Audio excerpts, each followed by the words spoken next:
Здравствуйте. Многие воспринимают храп как нечто обыденное, как банальную, даже не проблему, а источник раздражения и шуток со стороны близких. Но храп является довольно-таки опасной штукой, ведущим к серьезным последствиям.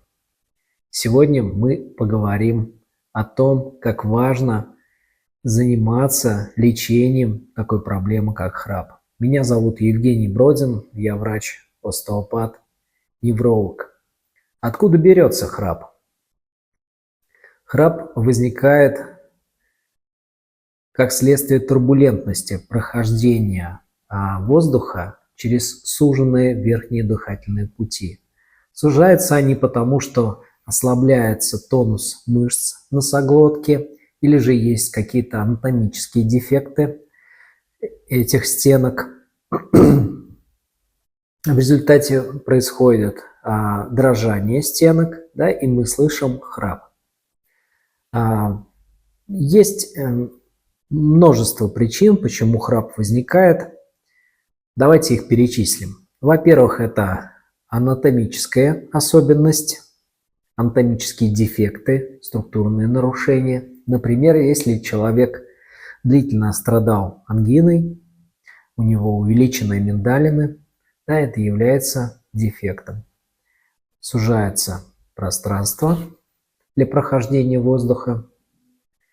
Если у человека искривлена перегородка носа, затруднено носовое дыхание, это тоже причина храпа. Избыточный вес также является причиной храпа, потому что жировые отложения откладываются не только на животе, на других частях тела, но и откладываются в стенках глотки. И от этого она может сужаться. С возрастом тонус наших тканей снижается, поэтому мягкое небо может провисать, и это тоже является причиной храпа. Употребление алкоголя и снотворных перед сном также снижает тонус мышц носоглотки. Курение приводит к отеку слизистой, что сужает верхние дыхательные пути. Еще одна причина – это хронические воспалительные заболевания, например, хронический ринит, или же аллергические заболевания слизистой носоглотки.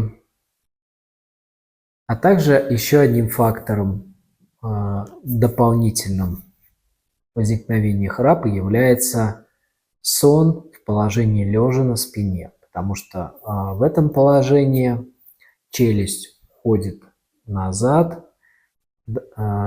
горло несколько больше сжимается, и, соответственно, при основных причинах, да, которые мы перечислили выше, там может возникать храп. Но так чем же опасен храп? Опасность заключается в остановках дыхания. Это называется синдром обструктивного апноэ во сне. Стенки носоглотки настолько спадаются, что это приводит к кратковременной остановке дыхания. Это может продолжаться несколько секунд, а может 1-2 минуты. Количество остановок также различается от нескольких до нескольких сотен. И представьте себе, какое кислородное голодание испытывают ткани человека. Он вроде бы спал, должен отдохнуть, но утром, проснувшись, он чувствует себя уставшим. У него повышенное артериальное давление, он чувствует головные боли. Мышцы, которые тоже не отдохнули и голодали от недостатка кислорода, склонны к болезненности. Он чувствует боли в шее, в спине, чувствует усталость. Опасность в том, что изменения в сердечно-сосудистой системе, в мышечной стенке сердца могут привести к катастрофическим последствиям. Это инфаркт, инсульт. и гипертоническая болезнь. Из-за кислородного голодания может возникнуть гормональное нарушение, что в итоге может привести к сахарному диабету второго типа. В общем, все это приводит к ухудшению качества жизни человека, снижается его работоспособность, нарушается его взаимоотношения в семье. Поэтому если у вас громкий, сильный храп, ваши родственники, близкие люди видят, что есть остановки дыхания во сне, если вы чувствуете, что после сна вы не отдохнули, что вас после сна беспокоят головные боли, подскакивает артериальное давление, что весь день вы ходите вялый, уставший, необходимо обратиться к врачу. Но как начать лечение храпа? Очень многие люди даже не знают, к кому идти, если решать эту проблему.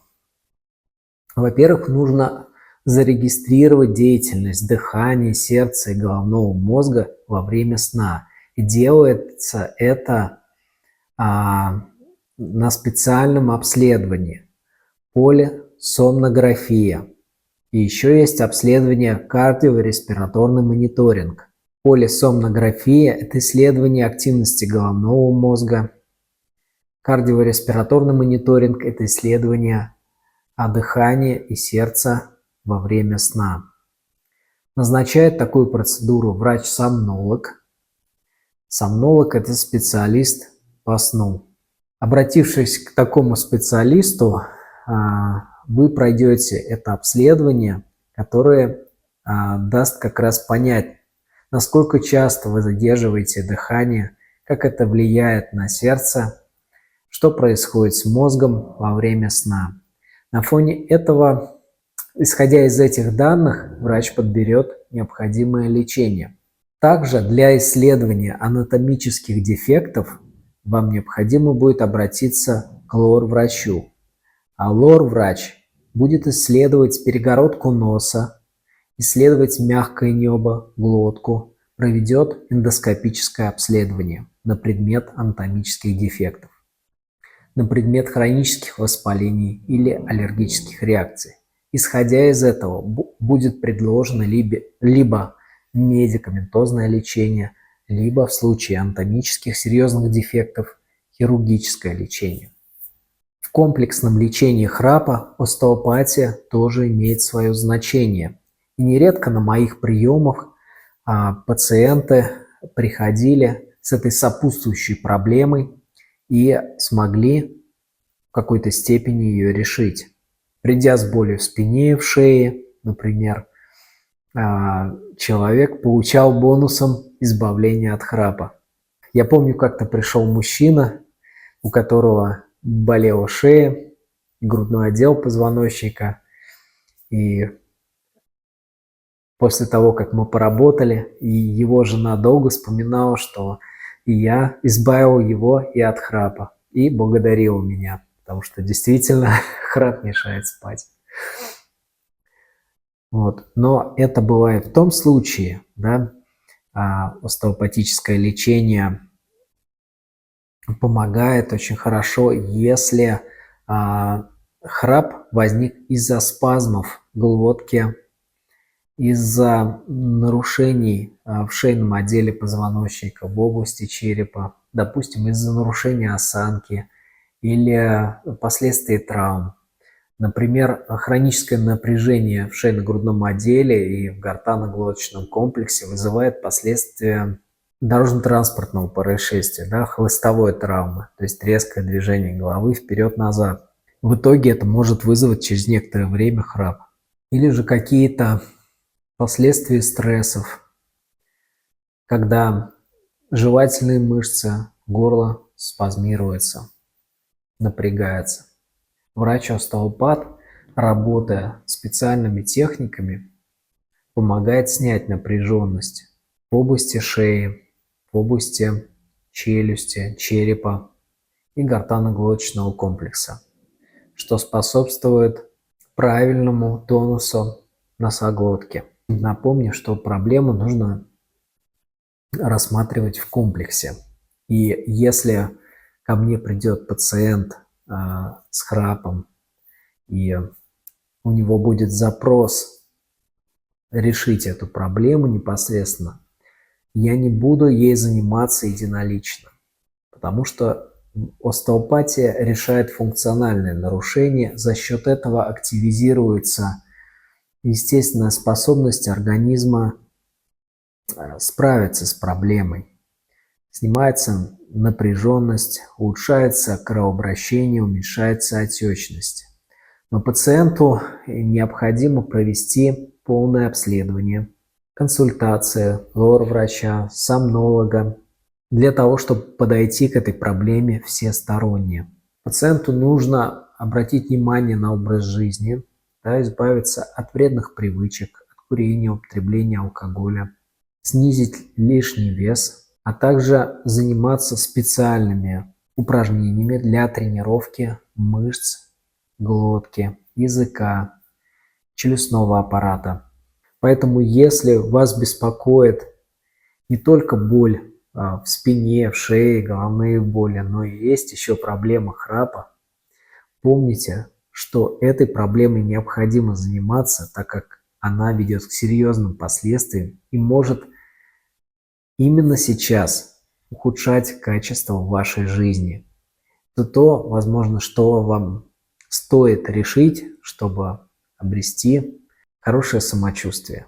Помните, что отчасти храп может быть связан с нарушениями позвоночника, но также может быть и по другим причинам. Во всяком случае, вы всегда можете начать с моей консультации, на которой я могу подсказать, как комплексно решить данную проблему более подробно. Оставляйте заявку на мою консультацию по ссылке на сайте, и в ближайшее время в WhatsApp или в Telegram я вам отвечу и подскажу, как записаться на консультацию. Всего доброго. Будьте здоровы.